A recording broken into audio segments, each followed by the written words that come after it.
an Unspoiled Network podcast. This is Unspoiled, covering... Well, wait, hold on. This is Unspoiled, the book club, covering The Last Wish by Andrezej Sapkowski.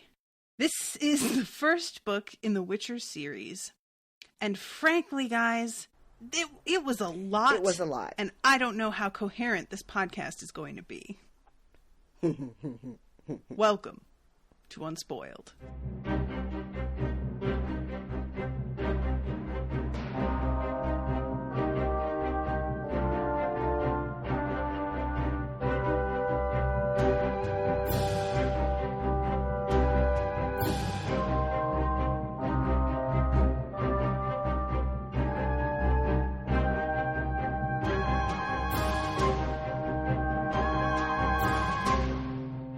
Welcome to the show, everybody. I am Natasha.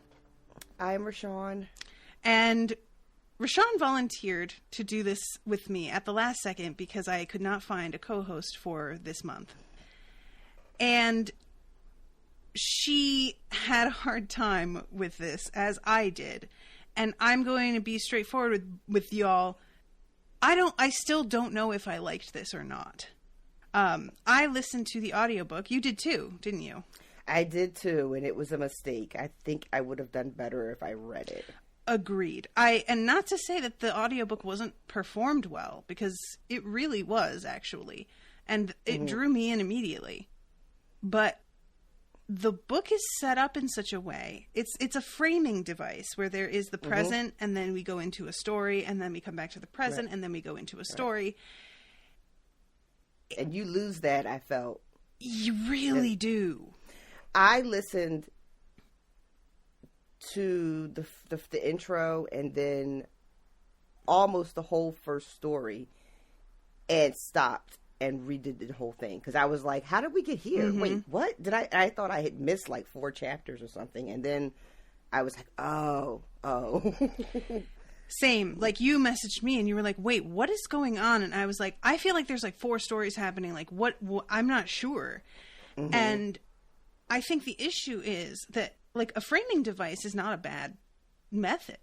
But the framing in this, every time it comes back to the present, he's in a totally different place with different people, so it does not feel like we are back in the present. The only indicator that it's the same story is that it's all called The Voice of Reason.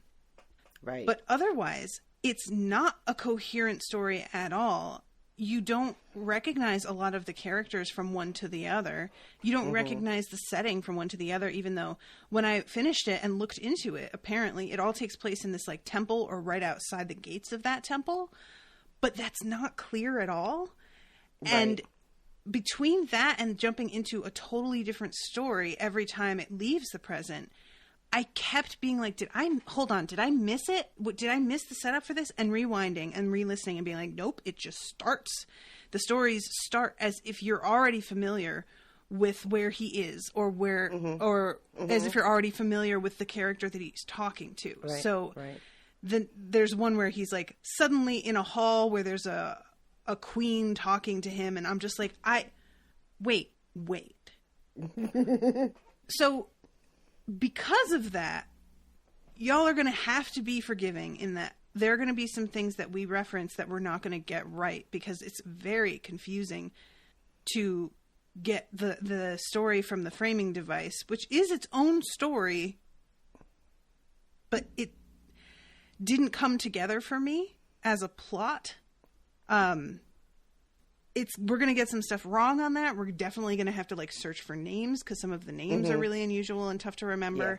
Yeah. So, and especially because, like you just said, we don't stay with a lot of these characters for a period of time. They're in and out. So it's like once I would get one character's name right and be like, oh, this is that guy, I wouldn't see him again. And there'd be like a whole new set of characters that I had to like, oh, okay, who's here and who is this person and what's that guy's name and who's talking now? Right, yeah. But underneath those problems, I did enjoy some of the stories, that were fun. Yeah, so first, the thing that I didn't realize was that this was originally written in Polish and was translated. Mm-hmm. So I found that really interesting because once the first story that we come across after the first framing is about a creature called a striga. Mm-hmm. And I had no idea what that was. There's not an explanation of what that is within the story. It's just stated, oh, she's a striga. Oh, really? A striga? Well, blah, blah, blah. Describe her for me. And like, you get an explanation of what she looks like, but not what a striga is, or where it comes from, or what it wants, or really anything about like the overall mythology of it. Right, right. So I had to go and look it up, and it is a Polish like folklore creature. Oh, okay. So that was the first indicator that, like, I still at that point did not realize that this was a translated book. And I was like, oh, interesting. He's borrowing from Polish folklore. That's really not that common. And then later I was talking to Owen, and he's like, well, it was written in Polish and translated. You know that, right? And I was like, oh, no, I did not know that. I was not aware. Because I can't look into that sort of thing when I'm starting, because it's going to spoil me a lot of the time. Right, right. I read that this collection actually, I want to say, came out second. Oh, really? Like it's. I read that the first story was, which is just called The Witcher, was published by itself, and then got added to like this collection, where the framing device is also added around it. Okay. Sorry, Melanie is commenting. First time I read it, I was lost for the first half of the book. Non-spoiler, but the other books in the series do not use this type of frame. I'm sure that's to their advantage. I think it would have been better if the stories Geralt tells were in the first person or made clearer. That probably would help if you jumped from like POV just to signal that we're in the present a little bit more. And the fact that it's not all a chronological tale is totally fine. I just would like a little bit more background before we jump into the body of the story, explaining where in his career we are, how much time has passed since the last thing, or any. And I know that the present story, the framing story, is meant to set up the following short story. Like, hey, do you remember when we first met? And then we get the... But, again, if you're kind of lost during the framing device, that setup does not work out. Because you're still trying to figure out what the hell who he is talking to right now. Mm-hmm. And you're focused on that when suddenly it switches again to another story. So you're just kind of like, wait, but I'm just starting to like get my feet under me. Hold on. Exactly. It says that this is the first book chronologically, but it was published after something he wrote called Sword of Destiny. Okay. Which I guess is another book in the series. Gotcha. So this is like, what do you call those movies? Prequels? Thank you. Yeah. Yeah. Okay, that makes sense. So that's... Did you feel like there was a weird fairy tale allusion happening throughout these books? Definitely. Like 100%. Like there's the one story was very Beauty and the Beast kind of. There was even a mention of someone who lived with 7 dwarves. Oh yeah. Yeah, and there was that was with the woman who got targeted thinking that she was a mutant. Right. And then there was a line about mirrors, and somebody says, does she want to ask like who's the fairest of them all or something? Mm-hmm. Yeah. Yeah, it's that in that respect it reminded me of a book that I got sent for the swap, the Unspoiled Yuletide book swap from last year. I got sent a book called The Language of Thorns, and it's a series of short stories that are all sort of based on folk tales or fairy tales, and they're retold in either a more feminist point of view, or they're just completely reworked. And there is a lot of that in here, like mentions of things or things that are flat out allegory. Like Rumpelstiltskin is brought up as well. There's like someone in a tower, and there's a line about there's like Rapunzel kind of. There's just a lot of it. Yeah. So the first story, The Witcher, is the one that has the least to do with any stories that I'm familiar with. It's a creature that does not come to be until 7 years after her death. This was really confusing weird to me. But I'm going to read the little, because there's a summary here on the wiki. And it says both Ada and her baby daughter died shortly after birth and were buried together in a double coffin. 7 years later, the daughter awoke, having become a Striga, and slaughtered the inhabitants of the palace. So this is 7 years after she becomes a Striga, because they mention that she's like 14 years old, I think, a couple times. And I don't know anything about the mythology of a Striga, like that something can take 7 years to rise is crazy to me. And there's another thing which we'll get to, but I just want to talk about this story as a whole first. So this is when we get our introduction to who Geralt is, because the framing device at the beginning of the story is just Geralt like in bed, semi-conscious, and a woman comes in and begins to have sex with him, and we don't know anything about him or where he is or anything. So what did you think of Geralt when he gets introduced and takes out like 3 dudes, no problem at all? So he's in this dodgy establishment. Dodgy is a great word for this, yes. That he chooses, because there's a more reputable establishment like just up the road, and he's no, I don't want to go there. That's not for me. So he ends and then he gets insulted and by just some local riffraff, takes them all out easy peasy, but then goes calmly without any fight to be taken in front of the people of power, right? The magistrate or something. The magistrate. Yeah. So I was like, all right, so this is a man with a purpose, right? Indeed. Clearly this is a man with a calling. And then it turned kind of political. There's all these sort of machinations that are going on with this really oily guy he's talking to. But yeah, it was a pretty badass introduction. I mean, and again, I was still kind of reeling from the initial intro of the framing, where I was like, is this the same guy that was just wounded, half sleeping? Yep. But yeah, so it turns out he is he found a proclamation, and that's why he's in this town. He's here specifically to take care of this monster. Yeah, apparently there's been postings around that are basically wanted monster killer, will pay such and such amount, and also there's a rumor that you get to marry the princess if you save her or whatever, which is quickly shown to be complete bullshit. Yeah, is this also a marry the princess one? I know it doesn't turn out to be. He's disabused of that notion pretty quickly. Okay, but it is one of the things that's been circulated in the rumor mill. So we find out that the queen and the baby that has died was also the king's sister.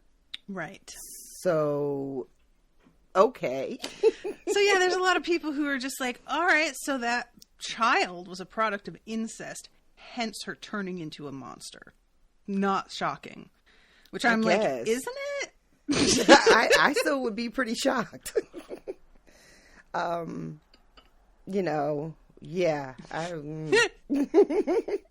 And the fact that the whole village is that makes perfect sense. Right. You're just okay. And Geralt says that a wizard told him if someone prevented the Striga from returning to her coffin by the 3rd crowing of the rooster, then she would be cured and turned back into an ordinary little girl. That sounds like poppycock. It does indeed. It turns out to be true. But it does, like, I was just kind of like, first of all, are you bringing the cock with you? He does not, but just hopes that there's one near enough by that he can hear it, I guess, which does turn out to be the case. Well, yeah, I figure, like, you know, in these little villages, everybody's got one, right? I mean, how else are they getting up in the morning? So. How else, indeed? Everybody's got a cock. I will never not say it that way. But it also turns out that there are some people that don't want him to solve this little problem. Yeah, right? Because then they're like, the one guy is like, the longer she's alive and wreaking havoc, the less popular the king is, I guess. Right. The more upset the townspeople are, and makes it easier for someone to usurp power. And we find out later that this dude who comes to him, because there's a couple like sub-interests going on. There's the king who's like, don't kill my little girl.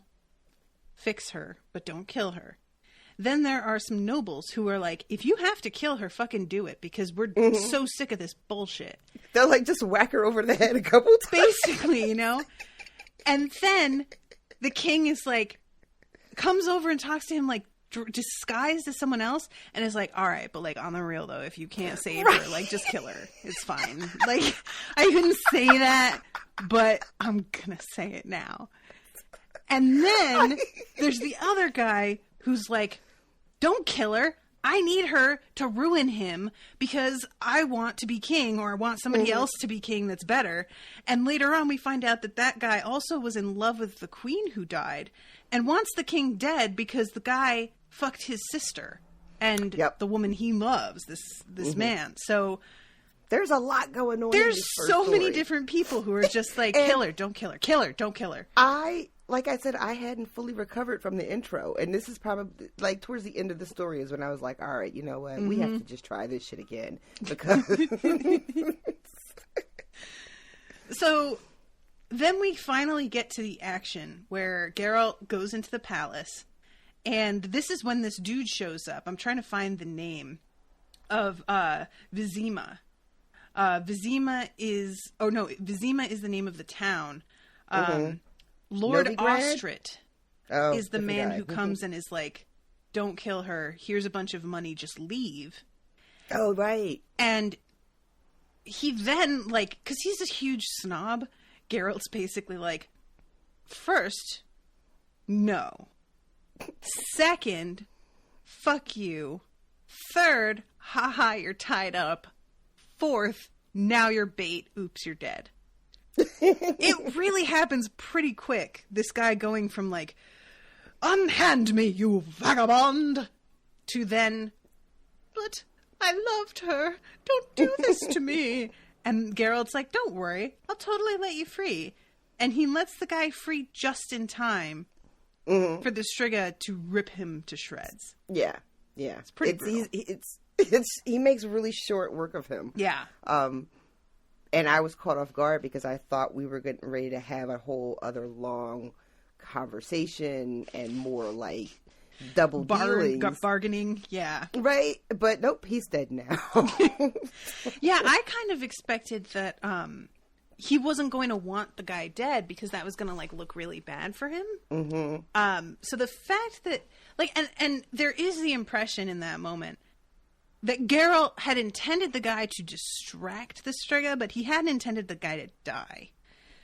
But he's not, like, cut up about it at all. He's just sort of like, oh, fuck. Like, you know, it's like can't make an omelet. You know, like, a little bit. It's like if you're trying to, like, bake some cookies and you drop one. And it's like, well, all right, what are you going to do? There goes that one. I still have all these other cookies. Indeed, exactly. God. And he ends up having to fight her, but he doesn't want to use his full power. Right. He doesn't want to hurt her. She, on the other hand, does not seem to mind not at all hurting him. She's got no, compunction about it. And he ends up just kind of like, I want to say just sort of sitting on her, but that's not exactly what happened. They do fight, and it's pretty, but Yeah, he winds up, like, as you say, sitting on her and tying her up with silver chains. Mm-hmm. Which he really thinks is going to be so much more effective than it turns out to be. Because, you know, silver is... I think it's meant to burn her or something, like kind of True Blood vampire style. Like it weakens them too, or in True Blood anyway. Right. And so I think that he had thought, I can just bind her with these and then wait it out. But she really quickly bursts free of them. And I love, like, my reaction to stuff in books is not appropriate for what's happening a lot of the time. What do you mean? Because, like, she breaks free, and I'm like, oh, fuck, now he's going to have to get those chains repaired. That's going to be expensive. He better get this girl, because... Did you really? Straight up, that was my first reaction, was just like, God damn it, you bitch. Like, ruining perfectly good silver. Super inconsiderate. Do you know how long it took me to get these silver chains? Now I gotta go all the way back. Because, you know, this is not just, like, jewelry. This is his monster killing shit. This is important.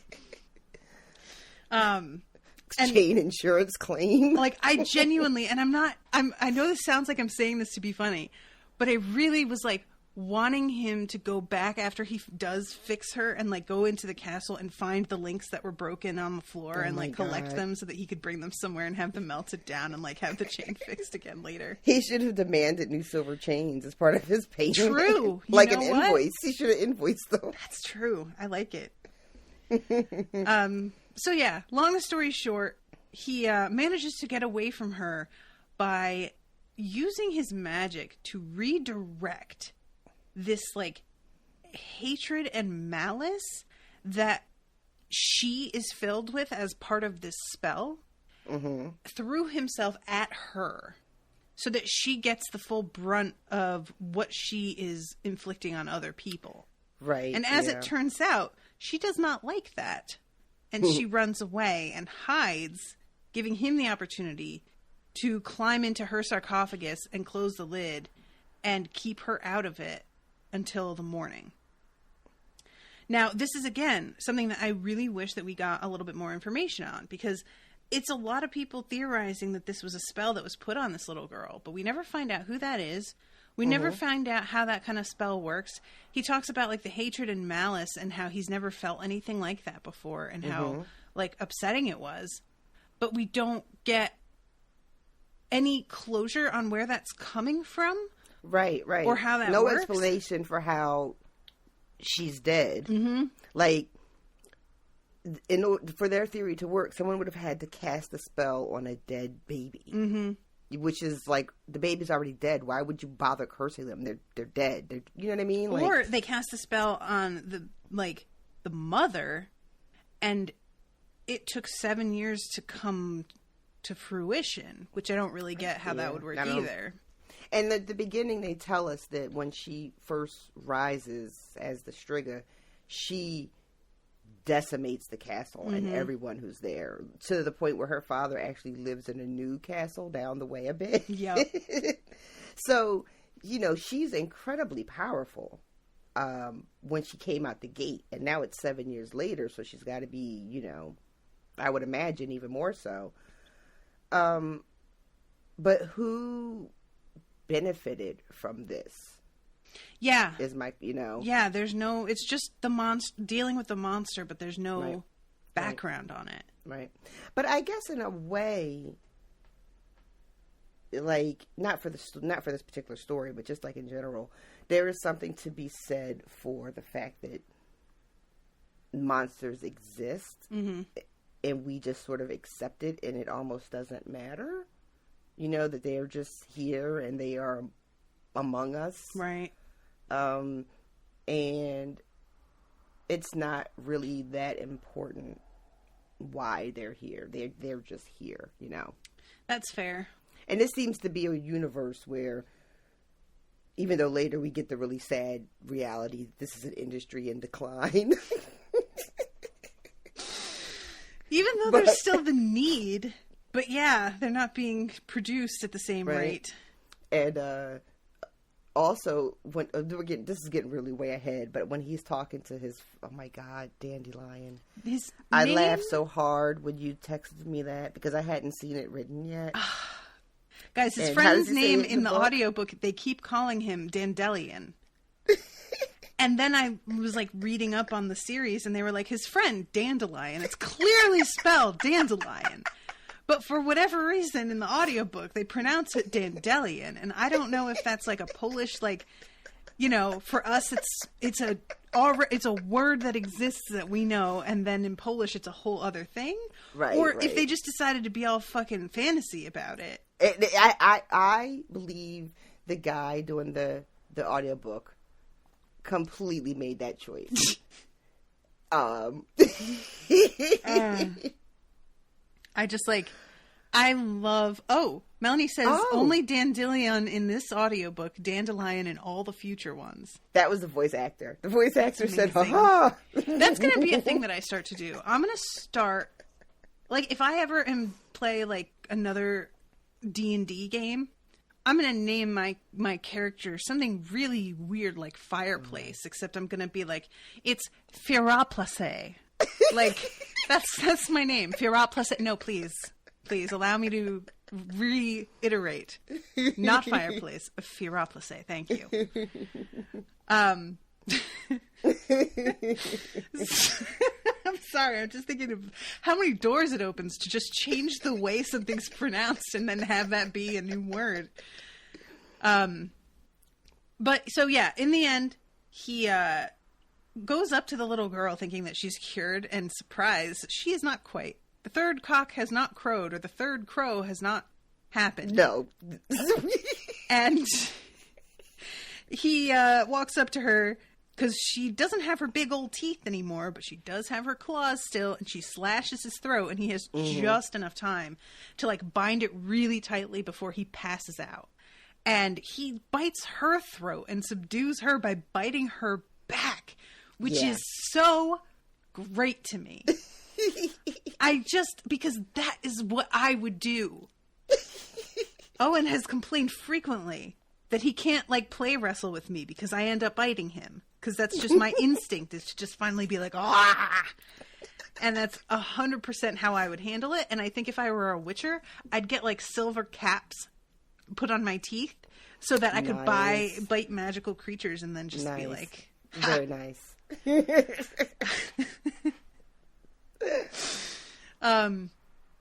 So that's that first one, which is called The Witcher. Then comes The Grain of Truth, which is the one that you were talking about as being a lot more like Beauty and the Beast. Right.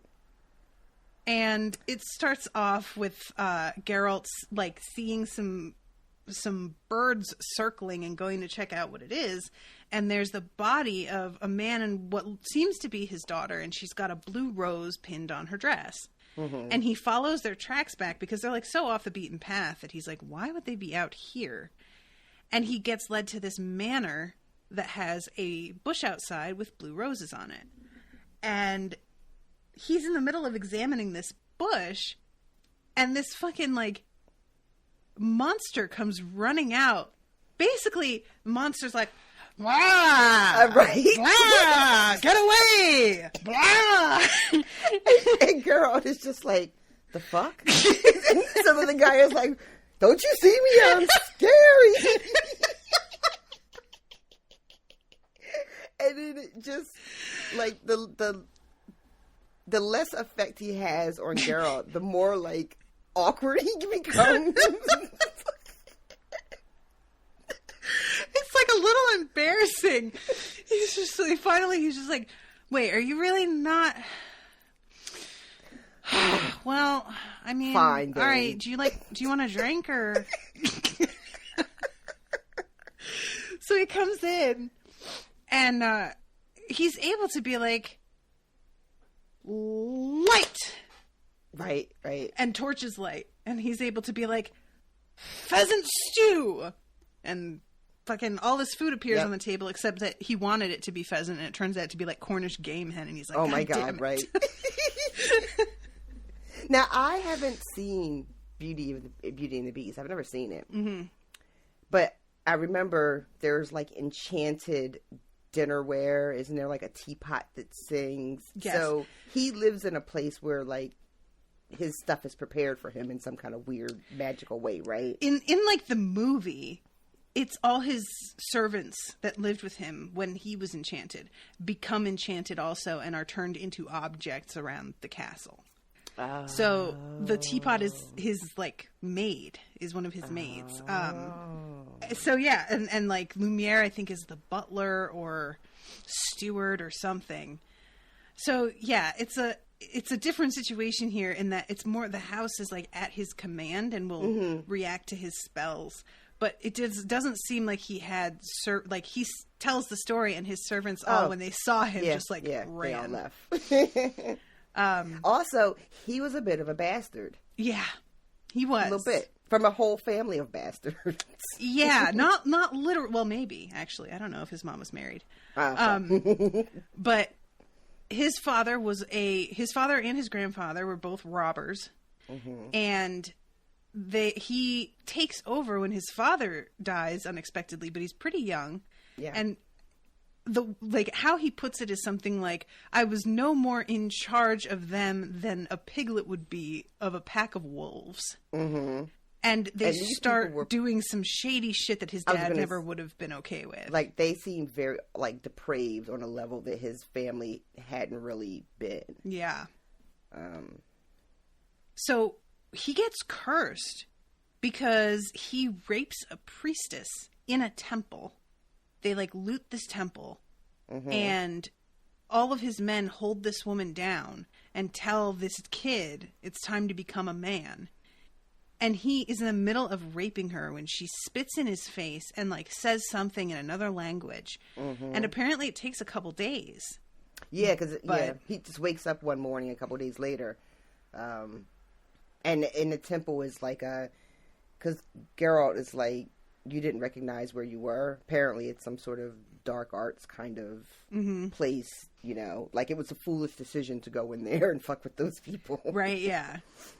Yeah, and because he keeps on saying when he's telling the story, like, I could tell it was bad. There were like skulls everywhere and shit. I was like, dude, you should have just fucking taken off. What do you think? But yeah, he gets turned into a monster, and at first it's like a huge bummer. But then he starts to realize that life is like a better for him now that he's a monster than it was when he was like a weak, sad man. Right. With a bunch of bad teeth. And he's sitting on like a basement filled with gold that he doesn't have to worry about people coming to rob him. And also, he's like getting bitches. Yeah. Left and right. Like, you know, farmers and fathers are like coming and low-key selling their daughters. And the girls love him. like there's a line about how they, I don't know if they just feel sorry for him or they have this weird attraction because he's, I don't know. Dangerous. You know what I mean? So, so yeah, he's kind of chilling. Yeah, it kind of annoys me, actually, that he, like, raped this woman and gets cursed, but then, like, starts to enjoy the curse. And I'm just like, what kind of fucking justice is this? But, yeah, he then tells Geralt, basically, like, so it was great at first, because these women would come and, like, I would just give some gold away, and they'd live with me and keep me company, and I would treat them like ladies, because they were all from poor households. But when they lived with me, they didn't have to cook, they didn't have to clean, they didn't have to do anything. I had plenty of money, so I could buy them clothes, and then I'd send them on their way after a year with a bunch of money. And it's great at first, but then I started to get bored, because it was the same old shit every time. They'd be like, oh, I'm so shy, and then gradually begin to talk to me, and then gradually they'd be like, bed me. And I just started to be like, you know what, I'm kind of over it, and didn't take on these women at all anymore. And that the couple that Geralt had discovered dead in the field were a merchant and his daughter that came by hoping that Nivellen would take in the girl, and he didn't even answer the door. He shut all the shutters. Yeah. And made it like nobody was home. And the whole time that he's telling Geralt this story, Geralt's like, yo, there's somebody home? Right. Is there somebody else in this house? And Nevellin's just like, what? Wine? Yeah, I have some wine right here. And Carol, no, is there anybody home? Home! Yeah, I like it here too. I mean, look at these paintings. It's really... So, Geralt gets all of, he gets the story, he gets food, he gets provisions, and he's on his way. And help me out here. Because he's on his horse, whose name is Roach, unfortunately. I did not care for that. Dislike also. And they are in the woods, and he comes upon this like fairy ring of mushrooms. He calls it a devil's ring. Mm-hmm. And the horse is like shying away from it. And he's like, what is with you? You're not this shy usually. And then he stops and goes, oh my God. You're smarter than I am. And repeats something that Nivellen said to him just before they left, which was, animals like me. Mm-hmm. I don't know why, but they do. And he goes, Roach, you are smarter than me sometimes. What was that made him put the pieces together? I don't know. Okay. Other than the horses reacting to, because when he goes back, he realizes that woman is the monster. Like, he had seen the young woman, right? Mm-hmm. Matter of fact, isn't that how he finds the bodies? What do you, like... I'm so confused. Wait. I thought when they're first going... Oh, never mind. Confusing story. Oh, and you know what? Something I forgot to mention, too, is that Nivellen is talking about how he's having nightmares that he never used to have. But that he's a little bit worried about it. When Geralt asks him, like, when you wake up, do you have, like, mud on your shoes? Or, like, trying to make sure he's not, like, sleepwalking, I guess. Right. Or cursed to be out in the woods at night or something. But Nivellen says no to all of those questions. Mm-hmm. So, I don't know what this is, and if anybody listening knows, let us know. But he somehow puts the pieces together because of that. And he goes back to the house in a rush, and there is a woman that he saw, like, near the bodies of the merchant and daughter. She saw him and, like, ran away into the woods, and he sort of, like, forgot about her when he got near the mansion. But then he sees her, like, astride the dolphin that's in the middle of this fountain in the front yard. I did not know it was a fountain the first couple times. Oh, and no. I was like, why is she on a dolphin? What is happening? Oh, my God. Girl. That's amazing. And Geralt comes up to her and is trying to figure out what she is, because it's obvious that she's not a human being. Mm-hmm. And he puts it out there, essentially, that, and I'm going to find this in this, is greeted by Verena, who turns out to be a Bruxa, a pale-skinned female vampire-like creature that has a telepathic ability of suggestion and uses sound as a powerful weapon to knock people unconscious. I do like that. That's a really cool power, using sound. Like, yeah, that's crazy. So, apparently her whole deal was that she was trying to sort of, like, force Nivellen into the role of her monster consort, but with, like, the temperament of a monster rather than the temperament of a human being, which he still has retained. Mm-hmm. Because they are positioned in such a way, with the money that they have, with their position, like, literally their physical position in the village, that they could kind of take over this area if they put their minds to it and teamed up together. Now, I know this is supposed to be tied in with his nightmares, but I can't figure out what that was about. If it was like, if she was putting the nightmares into his head and none of it was actually happening, or if she was putting the nightmares into his head and forcing him to do things that he didn't remember later. Because, we have Geralt being like, well, is there mud on your shoes or your feet when you get into bed? But if she's there, she can easily like wash his feet off and or make he could, you know, be cleaning himself up before he goes to bed. Like, she could have him doing that as well. So I wasn't sure if the body of the merchant and his daughter was supposed to have been Nivellen who killed them, or if it was the Bruxa who killed them, or if it was the two of them together. Yeah. I don't, like, I'm just not really sure what conclusions I was meant to draw from that. Yeah, I think I thought that it was her trying to steer him to do things, like planning these things in his head and maybe drive him mad or something so that he would then be more open to her suggestion that they be evil together or something. I don't know. Or,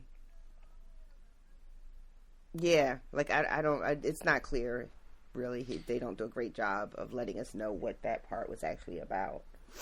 And that wasn't, like, okay, Melanie's saying, my only guess is the nightmares are him kind of remembering stuff he did under mind control, but not clear. Both of your guesses are valid. Yeah, okay, see, so this was part of, like, because this is the first, like, after the Striga, which I had barely been able to follow because I didn't know what a Striga was and kept waiting for explanations that didn't come.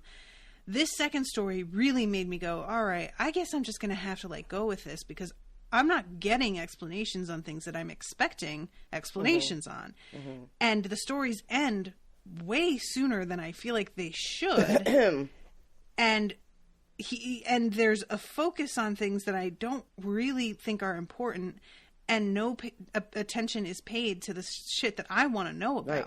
Like, the conversation that Geralt has with Nivellen is really long. Like, it's long, and it's written in such a way that it is, like, with the food and the wine, and you know, and it's like some of that time maybe could have been spent telling us a little bit more about what the point of this particular story is going to end up being about, which is Verena. Also, it comes out that Nivellen is in love with her. Right. Or loves her somehow. Right.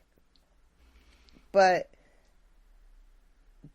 do we even find out, like, how is that possible? Like, when were they together? Well, there's no real, like, because he doesn't disclose that she's even there until accidentally mentioning her name when Geralt's about to leave. So, no, we don't get, like, almost any information on her. He doesn't even want to tell Geralt that she's there until he accidentally says something like Verena says, and then he's like, fuck. And realizes, but Geralt's heading out already. And then there's this, like, inexplicable, like, oh, now I get it. And he turns around and comes back. She's, for some reason, just hanging out on a dolphin in the front yard with Was his horse weird when he first gets to Nivellen's house? I'm trying to think. Like, is there a moment where the horse is, like, skittish or something outside at the beginning? And is that what he's being like, oh, the horse, since Verena was in the house immediately? Maybe that's it. I don't really remember if we got that, but maybe that's what happened. If that is it, then it must not have been done too well, because if both of us missed it, I feel like that's... the short stories drop you right in because the stories Geralt is telling, he's focusing on the meat of the story versus the novels having more explanation. There are pros and cons for the book in doing this. Yeah, and, like, this is, you know, Geralt is telling the story, but, like, we don't know who he's talking to, so I guess he's assuming that the person that he's talking to knows a lot of the background on certain things. Because I feel like if you're telling a stranger these stories, you're going to have to explain some of this stuff more. Because a stranger is going to be like, wait, what? How did you know to turn around? I'm confused. And then, like, Verena, when she finally, like, because she starts to fight with Geralt, who is unprepared for how fucking fast she is. Yeah. And he might have lost when Nivellen comes out and he impales her on the end of this, like, pole and gives Geralt the opportunity to cut her head off. She's in the middle of trying to strangle Nivellen when Geralt kills her. And her blood, like, she says something about that she loves him, like, right before. And Geralt kills her, and it's like the blood changed Nivellen back into his real form because it was the blood of his true love. Yep. Which I cannot, like, because Geralt's like, well, there's one thing that they don't say in these fairy tales is that, because the whole point of Nivellen, like, getting these women was the kiss of, or sleeping with a virgin or whatever, was supposed to be in fairy tales, like, a cure for being enchanted. Right. And Geralt's like, well, there is another thing that they say in those stories, which is that it has to be true love. And I'm just like, how can it be true love when she was, like, mind controlling him, though? How can it be true love when she's about to kill him because she's dying? Yeah, like, I mean, and that's just the thing, too. Like, was their whole thing mind control? Like, is he hiding her presence in the house at her direction? Or is he trying to protect her from Geralt? Right. You know? Like, I don't know, because they don't tell me. Yeah. I did really like this story, though. I did like the story also, and I found it really, like, fascinating, the whole idea of, like, yeah, you know, I got cursed to look like a monster, but it's not terrible. But I found the ending really confusing, and the story that Nivellen tells about himself, as you said, takes up 2/3 of this, and then the ending doesn't get the, like, gravity or the explanations that it deserves, and then it just ends, and I'm just sitting there like, wait, what? As we jump into The Voice of Reason, Part 3. And I'm like, wait. So, yeah, that one was confusing. So the next one is... I feel like a lot of these stories had that problem with the ending. Agreed. They ended really suddenly, and they didn't tell me enough about anything that I really wanted to know. Including the lesser evil. So here goes a story. This one is essentially like the retelling of, or not retelling, but it's the inclusion of Snow White and the Seven Dwarves into a real timeline. And the woman who is Snow White is bitter and angry and has been abused and comes back ready for fucking vengeance. Yeah, she does. And it was a huge bummer to me that she dies. Because, frankly, Geralt choosing to not choose was a pussy move, the wrong choice, and I can't forgive him for it. And that's all there is to it. Like, I'm mad at him, and I am going to judge him for this particular decision forever. I mean, it like in the other stories, and then the stories that come after that, this one has him being like, why all of a sudden you can't make a decision? Like, your hands are tied here. Yep. Yeah, so basically, there's a lot of setup here with him having brought the body of this other monster he killed and whatever. I'm skipping all right past that. Okay. Because again, spending so much time on parts of the story that don't wind up mattering. And then the shit that I care about just takes like 1/3 of the story or 1/4 of it.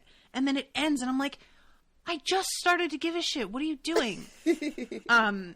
But yeah, he goes and visits this wizard in hopes that this guy's going to pay him for the body of this monster. Right. And when he goes into the home of the wizard, it's this huge illusion that makes it seem like he's still outside in like an orchard. Mm-hmm.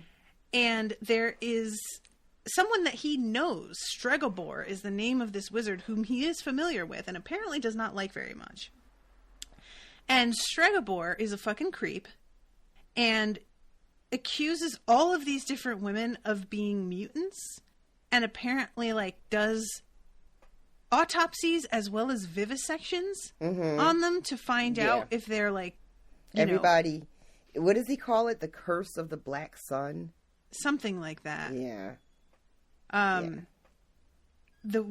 Let's see, whom he says was born under the curse of the black sun. Geralt scoffs at the idea, calling it absurd. Stregobor begs the Witcher to help him to kill the girl, saying she's far more of a monster than the Kikimore the Witcher recently slew. He insists it would be the lesser evil to kill her. Geralt refuses and leaves. So, okay. let's get this straight here. We have a man who, with no real evidence of any kind, decides that women are mutants, cuts them up, or has them killed and then cuts them up. And this woman that is after him was someone that he had been going to kill. And there were obvious political reasons why her stepmother was totally like, oh yeah, she's probably a mutant. You're right. Mm-hmm. And this girl manages to get away, not because the woodsman who took her into the woods took pity on her and, like, decided to save her. He raped her and then was like, oh, you know what, just go. So, not a great start immediately. Right. And then she's on her own in the fucking woods and has to just get by. And she's like a 15-year-old girl, so guess how she gets by? By being a prostitute and shacking up with abusive, horrible men, one of whom she murders in his sleep, finally. Good for her. And thinks about how she didn't feel bad about having to kill him. In fact, she was so happy as she left the house with him bleeding to death that she was whistling to herself. I have no understanding of any kind why Geralt is not down to kill this wizard. This guy is a fucking monster. Yeah. It's like this weird, this, oh shit. What? No, I just got a text from Steve. There's this thing that Geralt makes a point of saying in a couple of these stories about how he doesn't kill people. Right. Right. He's not a murderer. He's a monster hunter. Mm-hmm. And he gets really offended when people treat him as though he is just like a hired gun. Right. And that's all I can guess is that he won't kill the wizard because that's just not who he is. That's not what he does. Mm-hmm. I mean, I feel like the definition of monster for Geralt probably should be expanded a bit. Mm-hmm. You know, and maybe that happens in the books because I feel like this wizard is absolutely fair game. Absolutely. You know, and like, not for nothing, the intro we get of Geralt is him killing 3 men in a bar. He's clearly not averse to killing dudes. That's self-defense. This, like, at the very least, I would have appreciated Geralt putting the woman, and what is her name? I gotta find it. Renfrey. Yeah. At least putting her in a situation where she has the option to kill the wizard. Because the wizard's in this, like, impenetrable sort of tower. And I would have really appreciated him trying to work something out where she gets a chance at revenge herself, even if he's not going to kill the guy. And I thought it was going to go that way, to tell you the truth. Like, I thought that's where the story was heading. You know, like, eventually I thought that the whole him not choosing was just like, he was going to end up coming around to it. Right. And I was really surprised when he didn't. I was like, oh, that's not who I thought you were. But I just met you. So, Renfrey's, like, 7 dwarves turn out to be, like, her gang. Oh, yeah. Which is just amazing. Like, I really love that interpretation. Don't get me wrong. Yeah. I love a bitter, abused woman with a bunch of fucking gangbangers about to tear a town up. Like, sign me up. The wiki has it, her band of miscreants. I love it. Miscreant's a word I don't use enough. I need to start with that. It's one of my favorite words. I haven't said it in a long time, but I'm very fond of it. So, okay. Boy, this is only the second story. This is the third story. This triggers the first story. Oh, then a novella. Yeah. Okay. But yeah, she winds up, basically, she tries to come to Geralt and be like, help me out, kill the guy. Geralt's like, absolutely not. And she's like, all right, fine. Well, then let's just fuck. And he's like, all right, that's down. I'm down for that.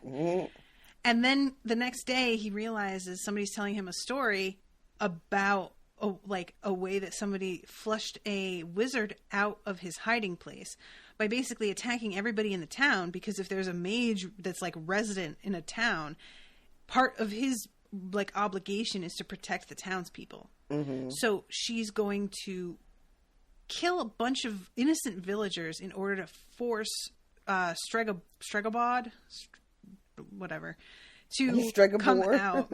Sure. And he runs to like her out of it. We're trying to talk her out of it. Yeah. So they wind up fighting. Her and Geralt.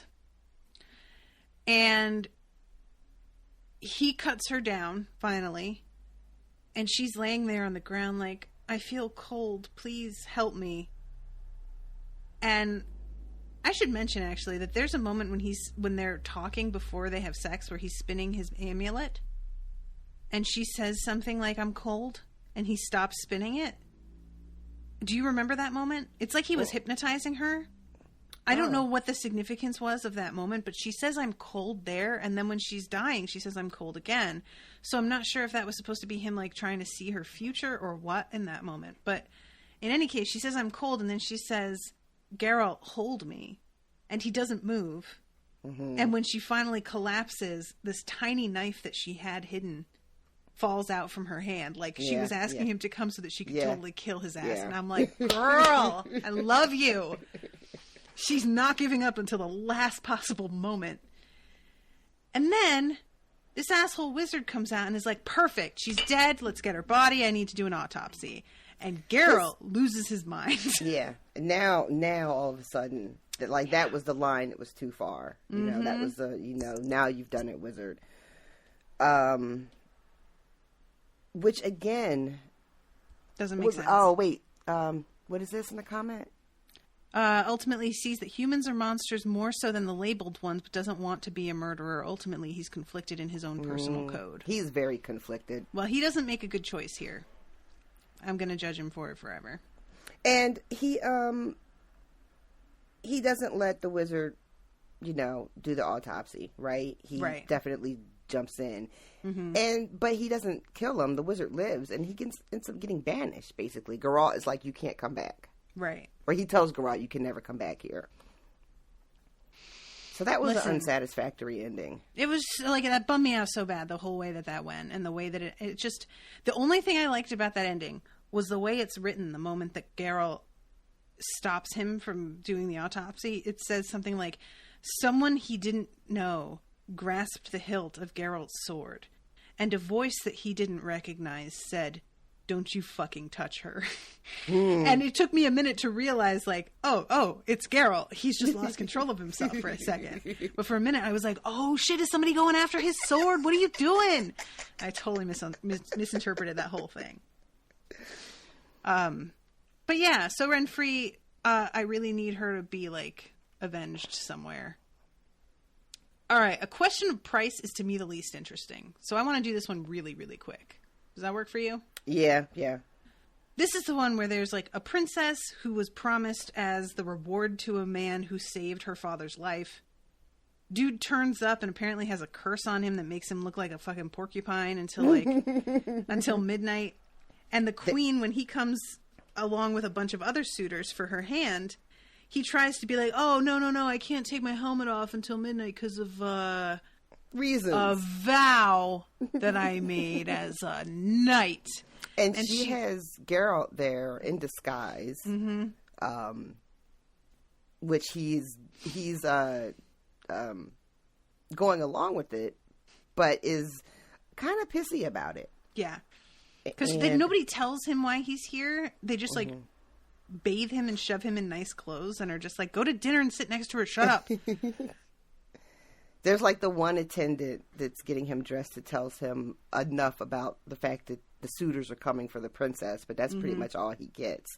Yeah. And the mom has this whole thing going on where she wants Geralt there to kill that the porcupine guy. Yeah, I think so. But also the mom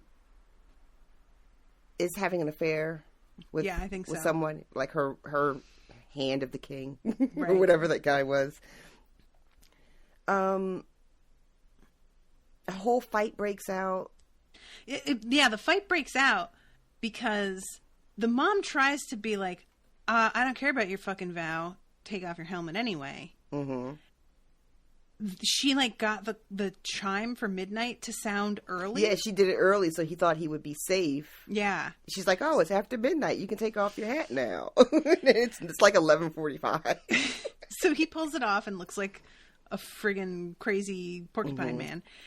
And she's like, "So, daughter of mine, you want to marry this fucking freak?" And daughter is like, "Yep." And mom just loses her mind and is like, what? And all of the dudes in the hall are like, first of all, they're judging the mother because she's about to break a vow that her husband made, to which they're all like, "Oh, does a vow mean nothing to you?" But then when the daughter's like, "Yeah, I'll marry this porcupine man," everybody is like, "Wait, what?" No! And they start to go after this guy, and it turns out the princess has some kind of power of her own.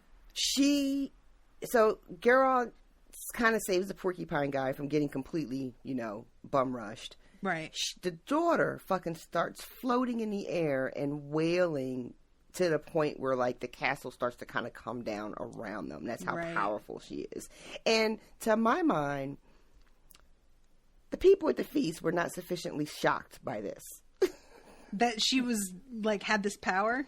Right. Like, one guy is like, "Oh, sometimes it skips a generation. Her grandmother once took down a whole bridge." God. Just like, this is information you lead with. Mm-hmm. But. And this is what I'm talking about. Like, this princess having this power is not adequately explained in any way. Her relationship with the power is not explained. We don't know if the queen knows that she has it, but I feel like this can't be the first time it's ever manmanifested, or maybe it is, but we don't know. Weird. Because there's just so much about this that we don't get explained. Someone makes a comment like, "We can't have this happening every time she gets hysterical." And I was like, so has this happened before? Like, yeah. But, oh my God, how does he get cured? What cures him? Because she agrees to take him despite, like, I'm going to find this moment. When the ruckus has calmed down, Dunia and Pavetta explain the situation. They have been seeing each other for over a year and had fallen in love. And this bitch is pregnant. What's that? And this bitch is pregnant. And she's pregnant. Having calmed down, Queen Calenthe agreed with their love and their forthcoming marriage. Yeah, I don't know. It doesn't say here exactly how. I think it's a deal again about wait. I think it might just be that, like, the vow that her husband made, like, is being upheld, and so it cures him. But I don't know. I don't remember how that went. But in any case, they're like, "Oh, well, what do you want, Witcher, for helping us out with this situation?" Because him and this other guy who are good at magic are able to, like, calm the princess down enough to keep her from wrecking the entire fucking building and killing everybody. And the Witcher to the queen is like, "I'd just like your emerald necklace, please. That would be cool." And then to the fucking other guy who's like, no, but seriously, you also help me. How can I help? He's like, "Your firstborn child." Yeah. Bitch, what? How is that allowed? And he's, like, supposed to be the hero of this story. And he basically ends it with, like, "Well, there's not too many Witchers left, so I'll come back in 6 years and take your kid." Which is just fucking nuts to me. Again, Geralt, what are you doing, buddy? Like, I'm not on your side a lot of the time, as it turns out. It's irritating me that I can't remember exactly, because the curse is that he spends midnight to, like, dawn human, and then, whatever is Porcupine Man. And how does he get the curse? I don't remember that either. I don't remember it. Oh, this is bad, guys. Sorry. Honestly, this is what I was trying to warn everybody about, that there are going to be some things that we're not clear on, because this story was super boring to me to start off with. Like, the first whole half of the story is Geralt talking to the queen about how he's not a hired killer. And all of these nobles that we've never met before talking amongst each other and telling stories. And the queen arguing with him about how everybody has a price. And this like force that's and the argument with the knight coming in and trying to be like, this is, I have a claim to this woman and her not wanting it. It's just really slow moving. And there's this other guy at the feast who Geralt spends half of the night talking to sort of telepathically. And he ends up helping calm her down later, but who is this guy and why are they able to communicate this way? I guess he's just like another wizard or I think he might be a wizard, and they use like the crumbs on the table to like spell out messages. Like they're passing notes basically. But yeah, so that's how that one ends, with Geralt saying, "I'll take your firstborn because I'm the hero of this story." All right. Okay, so next is Edge of the World, where we meet Dandelion, a.k.a. Dandelion. And this is such a weird story. He's trying to find work. And the setup before we actually get into the story where we're in the present, he's like, nobody likes witchers anymore, and I can't get work, and I don't know what I'm supposed to do, and everywhere I go, they don't have any monsters, and everything I'm sucks. just going to read these sad books about history. Right? Dandelion's like, well, why don't you move over here? And he's like, they have mosquitoes. It's just like, dude. I really did enjoy Dandelion's introduction, because he is just like a wise ass, and this woman who is caring for Geralt is not here for his shit. No, she is not at all.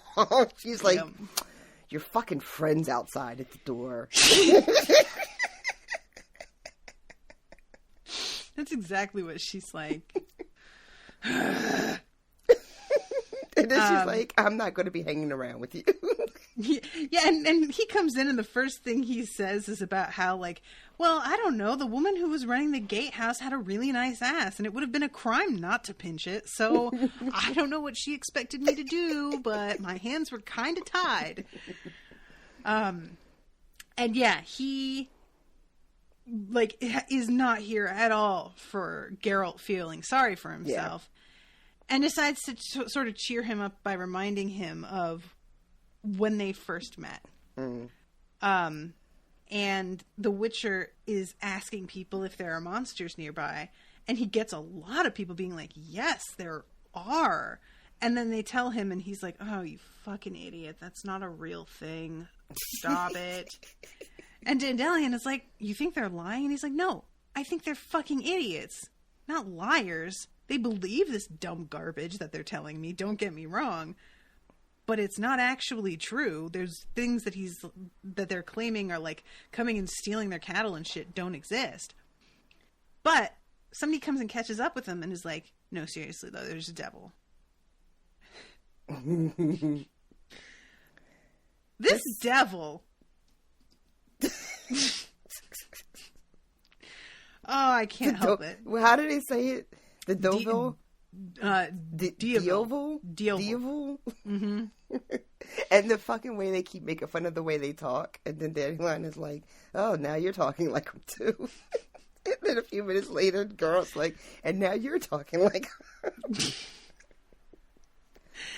And I love, like, they go out there, and this, I don't remember what it says he looks like, except that he does, like, kind of look goaty, right? Yeah, it's definitely like a goat. And he bleeds, and the fucking audiobook guy commits to that a lot. And I was playing this shit out loud on my phone while I was, like, doing some stuff around the kitchen, and Owen was like, why is he talking like that? And I was like, because he's a goat, man. Like, it just sounded so crazy.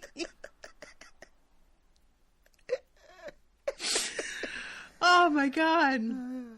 But yeah, so he's saying he's like, at some point all of the villagers like came and tried to get rid of him by throwing iron balls at him because that's what it said in this book. And so when Geralt and Dandelion confront him, he like beats the shit out of them with throwing the balls. He's just like, yeah, here's your balls. And then just like, and there's another ball.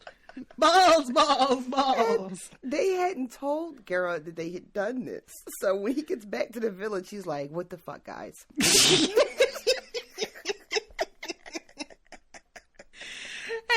And Dandelion is like, it says in the book a handful. He had a fucking wheelbarrow filled with these fucking... Why did you use so many? Clearly, if it didn't work, it wasn't going to work. You don't just do it again and again. So, they wind up uncovering a plot. Because it turns out that this devil is working with some elves to steal seeds and learn how to farm. I got a little lost here. Okay.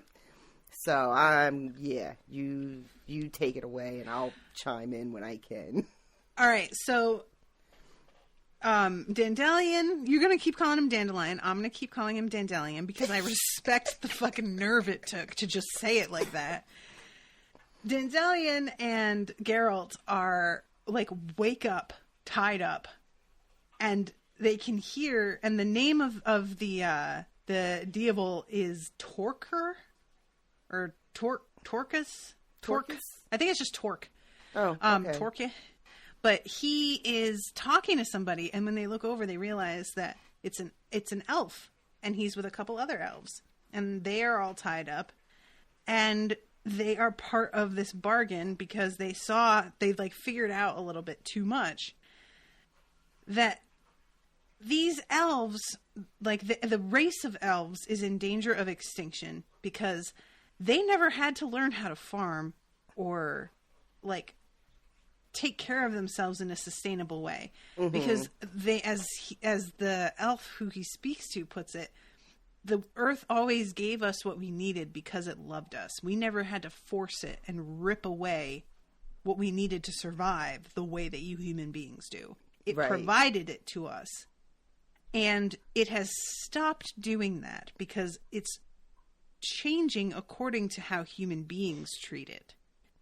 So now we aren't able to live the way that we did, but we also don't know how to farm or, basically live. Right. And we blame you. And while Geralt is not, like, Geralt's explaining, because Dandelion's like, I never fucking did anything, and Geralt's like, he doesn't care, you're a man. And it's all the same to him which human beings he takes out his grudge against. Right. Doesn't matter. And also that when Geralt's like, you can trade for that stuff and you don't need to like steal the knowledge, the elf is like, oh yeah, trade with human beings like a fucking schmuck. I doubt it. Like, he's so disdainful of Geralt's suggestion of just coexisting. He's like, oh yeah, coexist. And I wonder who's going to make the rules for how that's going to work. Right. Let me guess. Yeah. You know what? The elf's not wrong. He's not wrong. I have a lot of sympathy for this man. And, he's like not planning on letting them go at all. He's like, I'm sorry, but I have to kill you because we're going to keep up this little arrangement and we can't have you all walking away and explaining to the townspeople what's going on here. Right. They have this book in town, which is how they got the idea to throw all the balls in. Yeah. But like, no one can read it. Mm-hmm. So it's just one woman who has to memorize the whole thing. Yep. And then as she gets old, another young woman is picked to then memorize the whole thing. And that's how it's so bizarre. So crazy. So this elf is about to execute the two of them when the Queen of the Fields appears. Now, I'm going to assume that she's like the goddess of harvest or something like this. That works as well as because anything the else. elves completely like fall to their knees when they see her. Like, it's a major deal that she showed up. And we don't get to hear what she says to the elves, but there's clearly some kind of communication going on. Because Geralt can tell, and later on, Dandelion even says that he could tell that she was saying something to them. And they wind up leaving, like letting them out of their bonds and leaving them there and moving on. She gestures east, like towards the mountains, and they head off in that direction. And that's the end of it. She's like, well, I've got a place for you. You know, I've made a place for you on the other side of the mountains. They went through the door like in Westworld. Kind of, right? That's what it feels like. And that was that story, right? That was the end of it. Yeah, like it ends with them like, all right, so where do we go next? And it turns out that the devil is a Sylvan. It's like another creature that I had never heard of. I'm going to look this up right now. Sylvan. Is it going to bring up Sylvan Learning Center or whatever it's called? Or maybe those little Sylvania. Remember those little... Sylvan Learning is literally the first result. I love it. They pay good money for that. Sylvan, Wikipedia, places, Sylvan, Wisconsin, a town. From the Latin silva, forest, woods, arts and entertainment, names. See also, Sylvan, What does disambiguation mean? To clear something up. Why is that listed as a thing on Wikipedia? Like, isn't Wikipedia all about clearing something up? Yeah, whenever you look up something on Wikipedia that has multiple entries, you'll see that. Huh, like one thing means... But here it is. Wait, a Sylvan I found it in the Witcher wiki. That's where I am. Oh, okay. Also called willowers, devils, pucks, and yakshas. Yeah. Exceedingly rare humanoid species of intelligent herbivores. The picture here looks like a fawn. Hence the goatliness. Yeah, he looks like a little goat man. Yeah. Hairy legs with cloven hooves and tails with a tassel at the end. Because of the horns, they're referred to as devils or devils. Devils. I feel like I have like a weird like southern like, yeah, there's a devil out here. It's so lovely to see you, my dear. Is it Dandelion at the beginning of the story like, oh, a devil? I've always wanted to meet one. Is it the real one? Is it like the real devil? Dandelion is just not... He needs to get serious. And then when they finally see it, he's like low-key disappointed. They're also helpful creatures that fertilize fields, scare birds away, voluntarily watch over turnips, and eat caterpillars. Sylvans value peaceful resolution when caught between the conflict of elves and humans and despise bloodshed. So yeah, I haven't actually mentioned that, but when the elves are about to kill the two of them, it's Torque who's like, what the fuck? No, this was not part of our deal. You can't just kill them. You fucking, what are you doing? Which I appreciated because I didn't think that he was going to give a shit. Right. But he stuck up for them, which I just wasn't expecting at all. This escalated. Right, yeah. Like, everybody calm down. So I enjoyed him. I thought he was pretty fun. Him just yelling, here are your balls, as he chucks metal balls at their heads is just never going to get old for me. It's pretty good. All right, so last story, which is called The Last Wish, which is in some ways the weirdest one to me. So this has a genie. Yeah. Right? Dandelion thinks he has 3 wishes. It turns out he doesn't. He does not. And then don't they meet? Oh my god! All these stories have crazy, powerful, evil women, or murderous women, yeah, or conniving women. You know. But yeah, Dandelion thinks that he's going to have the 3 wishes, but because he pulled like the seal off of this bottle. Mm-hmm. But we find out later that after he tore the seal off, what's his face? Geralt scooped it up. So Geralt's wishes are the ones that are getting fulfilled. Yeah.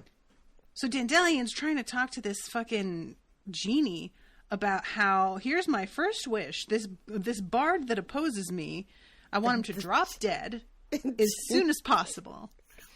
And he's in the middle of saying this, and then it's like, and also, this other woman who has refused my advances, I would like her to stop refusing them. Thank you. And this genie grabs him by the throat and starts choking the shit out of him. And Geralt basically, like, performs an exorcism? A weird, like, that causes the genie to just fly off. Yep. And we found out later that was, like, his first wish. Mm-hmm. Right? Right. But he thinks that it's this real effective exorcism. Right, but when he does it for the sorceress, she's like, who taught you that one? He doesn't realize things have gone awry until, like, he makes that guard burst. Oh my god. I love that so much, though. That was such a weird... Unexpectedly, he did burst. But yeah, so Geralt's friend is, like, dying, and he goes to the nearest town and is like, can you help my dying friend? We need somebody who knows how to do magic. And they're like, listen, you aren't allowed into the town until tomorrow because we close the gates at dusk, so you can keep him in the gatehouse.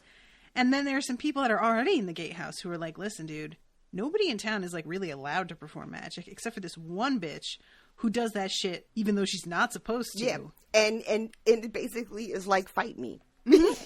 And exactly. The whole town is like, no, it's fine, Yennefer, it's fine. It's fine.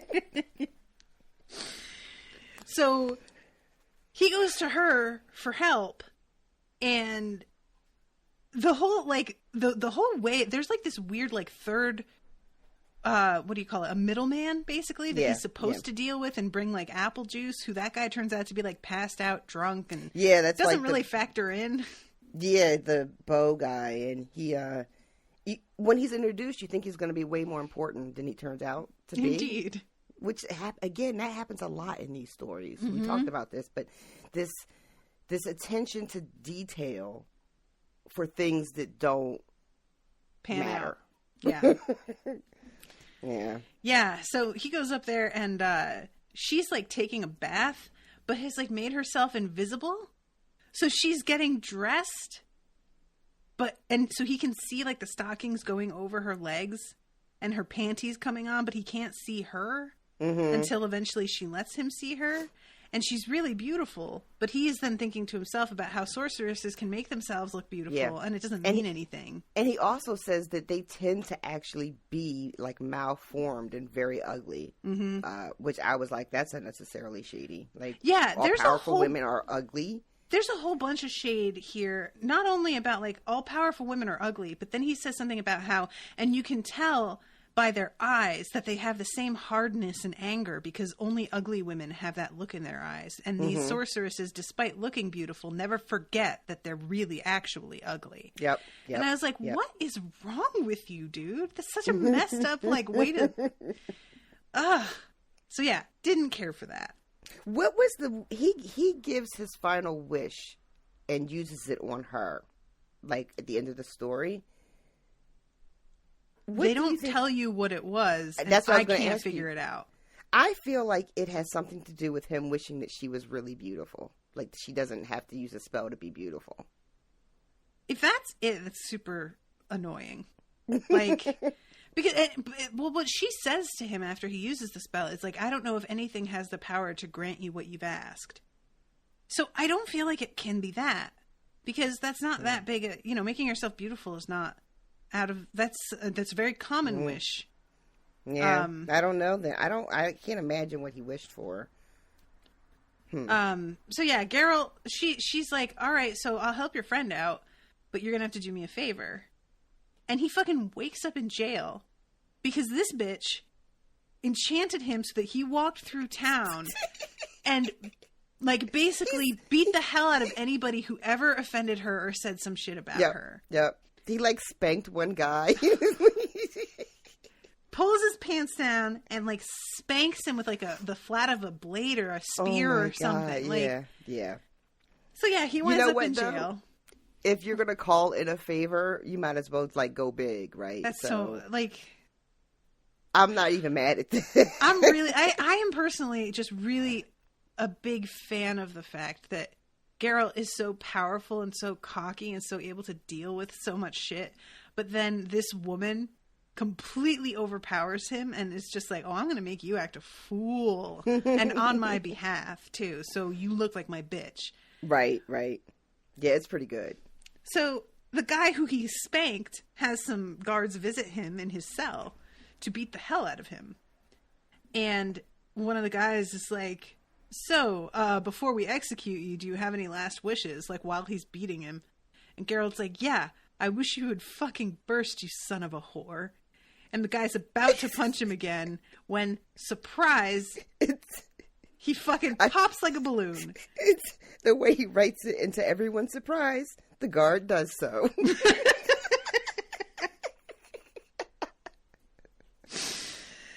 So, that's the, and Geralt still has not quite caught on, I don't think, by that point. It's not until he stops and thinks about it later that he's like, oh shit. Right. Oh my god! You know what else happens after the guard bursts? What? When they're in front, when Geralt and the other guy in jail are like in front of the mayor or the tribunal or whatever, and Dandelion just like falls from the sky through the portal. And in the audiobook, he's like, "This man is innocent. I wish you to know this man is innocent." Like he's singing it.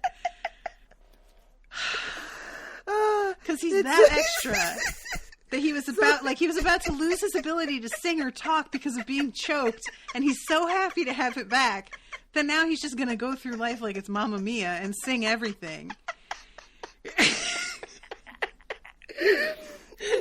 Oh my god! So it's a spell that Yennefer has told him, and everybody like agrees immediately that they're innocent, and that like gets them off the hook. Right. But oh my god, that was so funny. I forgot that he sings that part. Oh, it's so good. Meanwhile, Yennefer is like, you know, she's supposed to like get rid of this genie, but she's like, hell no, this genie's powerful AF, and I'm gonna try and capture it and take that power from it. But she bit off a little bit more than she can chew, and that genie is fucking the town up. Yeah, she's like super ambitious and got in over her head. And the genie is fucked because he hasn't done all the wishes yet. So he's in like this weird, seemingly uncomfortable for him because he's super angry about it. Yeah, he is. So... like, Geralt is trying to get Yennefer away from... It's so funny saying Yennefer, because my mom's name is Jennifer, and my uncles from Colombia always called her Yennefer, because in Spanish, a J is pronounced like a Y. So whenever... it sounds like I'm just saying it with a Spanish accent, but her name is spelled with a Y in the book. But Yennefer is determined to try and catch this genie, and Geralt is positive she's not going to be able to do it and that she's going to die if she keeps trying. So he keeps trying to like yank her away and like makes a portal and like pulls her through it with him. But then she like shoves him off her and makes a new portal and like goes back. And finally in the end, they're in like this building, and the building like it's collapsing around him. And it says that he makes his wish. And I thought that the wish was something about them surviving, because everybody outside is like, there's no way anybody lived through that, all of that stone falling on them. But again, because of the way that she says it, that I don't know if anything can actually grant your wish, it sort of immediately disproves what I'm guessing. Right. And well, they are a couple, right? Yennefer and Geralt in the present.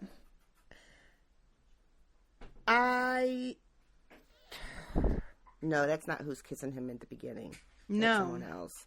But I feel like they have like a long-running thing. I don't know where I get that idea from. I think you invented that.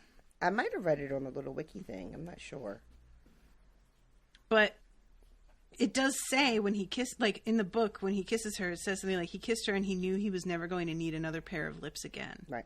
Oh, you know what? It says at the end, the wiki says, just moments later after the wish, Jennifer and Geralt begin to make love in the remains of what was the beginning of a stormy relationship.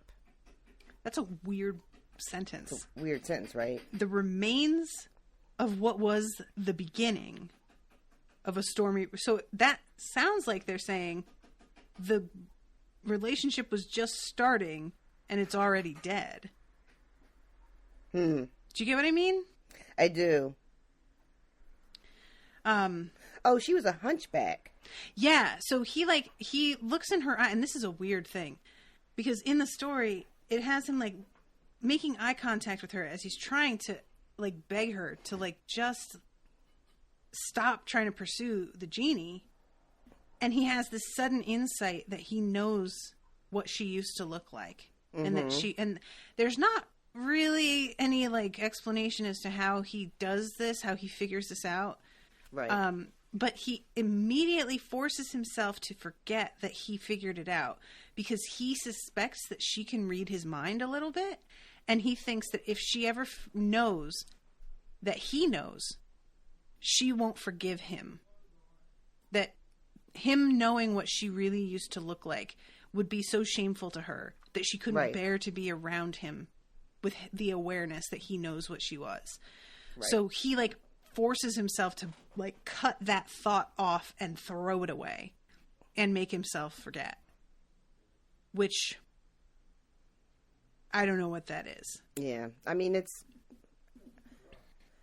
I guess it's supposed to be a sweet thing. She said hesitantly. Reluctantly. Yeah. I don't know. I don't know really what to do with that either. And yeah, that's when he makes his wish, which, like, for a second, I was like, maybe he made a wish that he would never remember that, or I don't know. But yeah, then she tells to him, I don't know if the genie has the power to grant that wish. I'm not sure any magic alive has the power to grant what you've asked for. And we never find out what it is. And they're just making out in the rubble. And the people outside are like, oh, they've clearly died and Geralt sacrificed himself. And one of the magistrates is like, we'll make a statue for him to thank him for his sacrifice to this town. And Dandelion's out there and he's like, fuck a statue. What are you talking about? We need to get them out of there. You don't know they're dead. You're just going to fucking leave it like this? And him and one of the elf guys that Geralt met in the guardhouse, the gatehouse, goes, like, up to, and there's, like, a window still left, and he looks inside and sees them doing it, because you hear her, like, moaning, and he's like, why don't we all just take off for a minute? And somebody is like, but what is going on in there? And it's such a friggin', like, goofy ass, but he's like, I don't like to use grand words, but I couldn't possibly describe what they're doing without using one. So I'll just leave it at that. And I'm like, fucking. They're fucking. It's not really that deep, but sure. And that's the end of that story. And the very last thing we have is the wrap up of the whole, like, voice of reason, which is some fucking child challenges Geralt to a duel. But the, like, ridiculous contingency is that if Geralt's blade touches this kid at all, Geralt gets, like, put on the rack. He doesn't just get executed. He gets tortured and then killed. So Geralt fights him in just such a manner that the kid gets cut with the blade of his own sword. And someone tries to, like, be like, well, clearly he gets executed now. And the guy in charge is like, fuck, no. He actually figured out a way out of this. And I know y'all are mad about it, But right. That's what it is. Do? Yeah. And he winds up like going back into the temple for like one last time. And there's this girl, the one that I think he slept with, who has like the vow of silence. I thought it was her because the girl that he sleeps with in the very beginning doesn't have any, she's not able to speak. Right. And that's who he's talking to during the Voice of Reason section where he's just monologuing about his life. So this confused me because he touches her hand and she kind of goes into a fit. Like she's having a vision of something. But she's fucked him. Yeah. Right?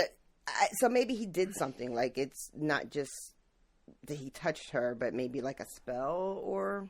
Maybe. Or something. But yeah, so she goes down and Neneke, who is the older woman who's in charge of this temple and who's been taking care of him, Neneke is trying to get him to stay. And in response to this girl having a fit, he says something like, well, I've seen this all before, so. And it's just the weirdest ending, and he just leaves. I've seen this all before. Yeah. I don't get anything about that whole thing. Yeah. And that's the end of the book. So guys, this is what I'm talking about. Where it's not like, did I dislike this book? No, but there are so many moments, where I'm just like, what? Hold on. And I get nothing. I don't, and I understand that this is part of a series and that like maybe things are revealed later on, but they're not told to us in a way that makes it clear we're going to get an explanation or that makes it clear that this is like a cliffhanger for another story. It just feels like a poorly explained story. Right. And because these are presented to us with zero context, when you're going to write stories like that, then they need to sort of be complete little stories, and a lot of these are not. Yeah, I feel like what you told me about this being more of like a prequel makes sense in that this seems like something that you are supposed to read when you know this universe well already. And you're going and reading this and not as the first book, you're reading this as the supplement to the first book that actually came out. Yeah. So I feel like, everybody who suggested this book for book club maybe should have suggested the other book first instead of this one. Because that might have given me more background to pull from. Right. Do you know what I mean? It's like if you were just reading Side Jobs, but like not reading the actual Dresden Files. Right. Exactly. I hate to rush, but this is like much longer. Like my I'm sorry, and I have to go. We're about to run out of time on Crowdcast anyway. So okay. But yeah, having individual stories to cover always makes it. Remember, I told you about friggin' World War Z being 4 hours. Yeah. World War Z's like this, so that's why. So yeah, I thank you very much to everybody who came. Who have we got here? We got Melanie, and I think we had Kyle earlier. Kyle was here. He bailed though, and I hope it's not just because we were like, well, this book was just a mess. So Kyle, apologies on that. But thank you, Melanie, for participating so much in the chat. And I just am really quickly going to tell you all what the books for book club next year are going to be. So for January, we have Sharp Objects by Gillian Flynn. I'm not remembering all of the authors on these, so forgive me. February, Children of Blood and Bone. March, Crazy Rich Asians. April, The Time Traveler's Wife. May, White Oleander. June, Mistborn. July, The Poisonwood Bible. August, Imagica. September, We Need to Talk About Kevin. October, Hell House. November, 11/22/63. And December is Hidden Sea. So, those are our books.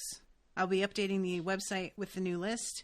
And please, if you're going to be purchasing to read along, use that the links on there and support the show. And also, if you're going to be buying Christmas presents, use the links unspoiledpodcast.com/Amazon to do your shopping and support the show that way also. Thank you, RoShawn, for agreeing to do this on such short notice. You are very welcome. Very much appreciated. And everybody, we will see you I'll see you in like 2 weeks to cover Bridge to Terabithia, which I hear is a real tearjerker, so we'll see how that goes. Until then, toodaloo, motherfuckers.